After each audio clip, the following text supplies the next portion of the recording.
ఈ అమెరికాలో ఉండే వాళ్ళందరూ కూడా చాలా కన్ఫ్యూజ్ అవుతూ ఉంటారు పండుగల సమయాల్లో. ఉగాది అది మార్చి 29వ తారీఖు అవుతుంది.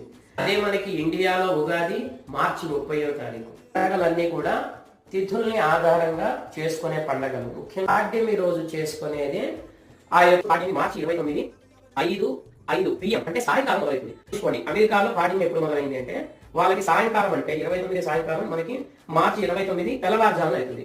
5:58కి మనకి పాడ్యమి మొదలవుతుంది. సన్ రైజ్ కి ముందే పాడ్యమి మొదలైపోతుంది. సెంట్రల్ టైం జోన్ ప్రకారం అమెరికాలో మార్చి 29 5:58 AM నుండి మనకి పాడ్యమి మొదలవుతుంది. అంటే 7:24 సన్ రైజ్ అనమాట.